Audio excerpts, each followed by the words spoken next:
Okay, so week one is all about experiencing relief. That's one of the 5 reasons that we engage in mindfulness practice. If we look at the 4 stages of relief, the first 2 are just very basic. The idea is that we get rid of situations that we don't want, but we do that in a skillful manner, like moving, canceling plans, whatever it might be. Number 2 is to relieve subjective challenges you don't want. For example, stopping pain. This one is an interesting one. You have lots of options when it comes to stopping pain. Number 1 is taking medications. Number 2 is figuring out how to use meditative strategies. We're going to talk more about this over the course of the class. But the idea is that we have tools to get rid of pain. What I want to focus on most is your ability to cope with sensory challenges using mindfulness skills. And lastly is your goal to experience sensory challenges completely. And that's the focus. That's really the focus of the week. I find that the other 3 are a lot more easy for people to do. So what does this mean? If we're going to experience sensory challenges completely, that means all sensory challenges, including things that are uncomfortable. So one way to do that is what we talked about in the first class, that first practice.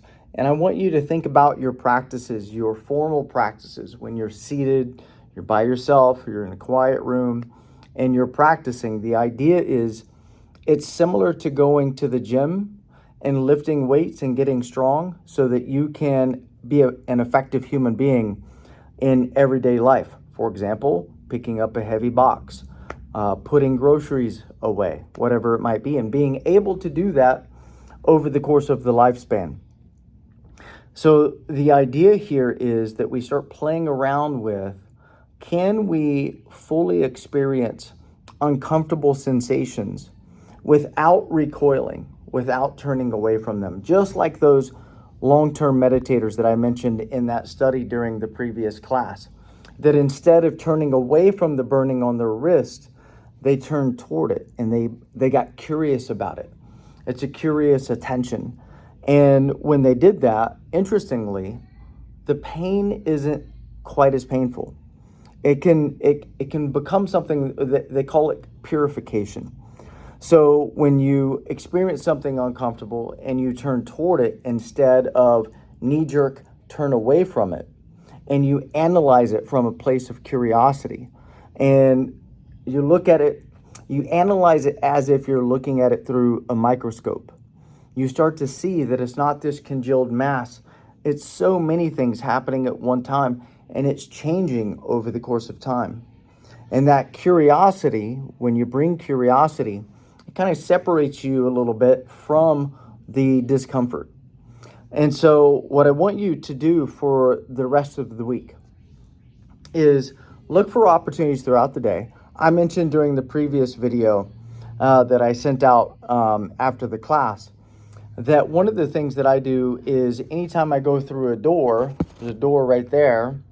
Anytime I go through a door, and it drives my friends crazy because it takes me longer, they're usually waiting for me, but it doesn't take that long, 5 to 10 seconds. I go to the door, I grab the handle, I open the door, I go through the door, grab the handle, and close it slowly. As I'm doing that, I'm assessing my nervous system, and I'm calming my nervous system, which means that if I notice tension in the body, I'm releasing that tension. Because in that moment, that tension is unnecessary. Where does that tension come from? It's usually because we're in our head, in the default mode network. We're thinking about the past, we're future tripping, thinking about the future. When we think about the past, it makes us depressed. When we think about the future, it tends to make us anxious. And the reason for this is the negativity bias. This bias is built into us. It starts to emerge at the age of 3 months, and it stays with us for the rest of our lives. The idea behind the negativity bias is that we overweigh things that are negative. This is why News media is the way it is. They show you all these negative stories because it gets your attention. So our attention is pulled to things that are negative. And so what ends up happening is we walk throughout our day with what they call sympathetic nervous system activation or sympathetic dominance. And the idea is that we need to counter that throughout the day because it has a direct impact on quality of life, in particular, fulfillment. If we learn throughout the day to find opportunities to pause just for a moment that are built into our daily routine, for example, walking through a door, you may have your own examples. When we do that, we find relief throughout the day. When we find that relief, what that means is that we're relaxing the muscles in our body that are not necessary for the task at hand. There's only a couple of muscles necessary for me to walk through a door. So if I, excuse me, if I walk through a door and I notice that my core is tight, well, that's not necessary to walk through that door. So I relax those muscles of the core. I hold personally a lot of tension in my jaw.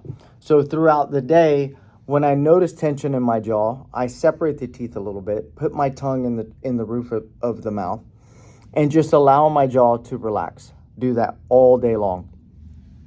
So the question is, where do you carry your tension, and when can you relieve it throughout the day? And if you just build it into your routine, like walking through doorways, what will happen is you'll find that relief repeatedly throughout the day, 10, 20, 50, 100 times, maybe even 1,000. I don't know.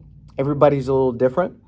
But that has, excuse me, that has a direct impact on your quality of life. And believe it or not, the more that you do that throughout the day, the greater the impact it's going to have on your sleep in a positive direction. So I want you to start looking for those opportunities throughout the day to find that relief. And that includes noticing moments where you're experiencing uncomfortable emotion.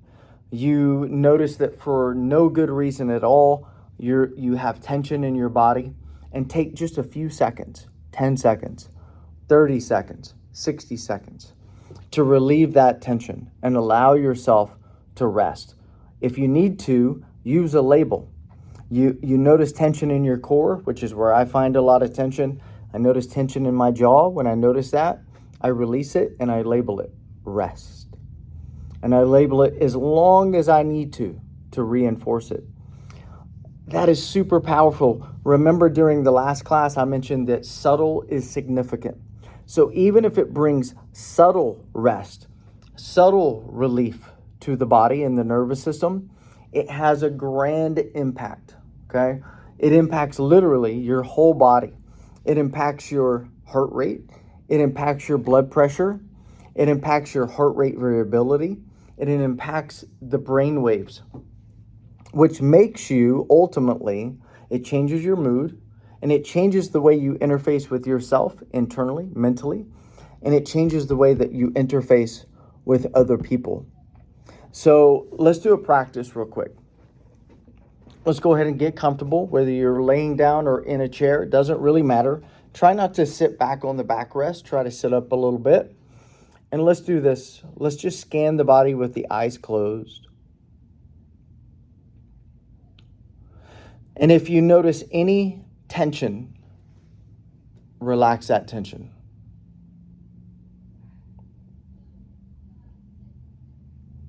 And kind of search around for a moment for any even subtle discomfort.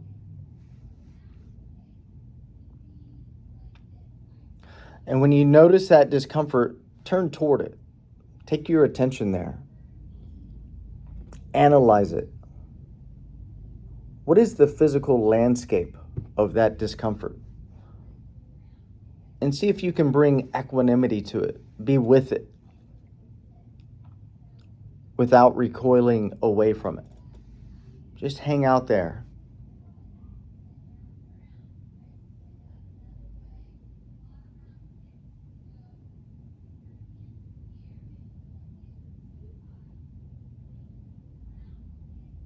If it becomes too intense, you can always turn away by taking your focus to something outside of the body. For example, sounds that you hear.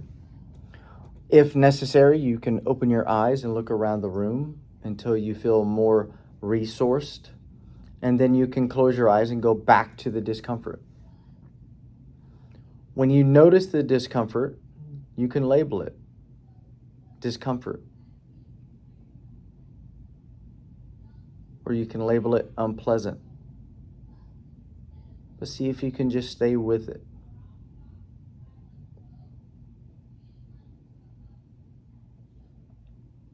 As you stay with it, if you notice tension build, see if you can relax that tension, relax around it.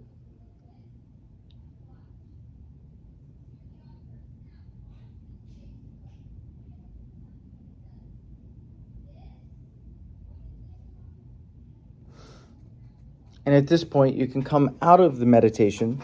That's just a little bit of a practice. And the idea is throughout the week that you notice those discomforts. Notice how your body responds to it. Almost always responds to contracting around the discomfort, and see if you can release that contraction. Right now, sometimes in the evenings, we've had a warm winter, but in the evenings it gets a little cool. And when you go outside and you notice the discomfort of the coolness, see if instead of bringing your shoulders up to your ears and clenching yourself, see if you can relax around that cold and see what effect that has. See if you experience a little relief. Anytime you notice the relief, reinforce it by saying in your mind or out loud, relief, relief. Cool. Check it out. It's an exploration. It's an experiment. See what happens, and we'll talk about it on Sunday. Have a great week.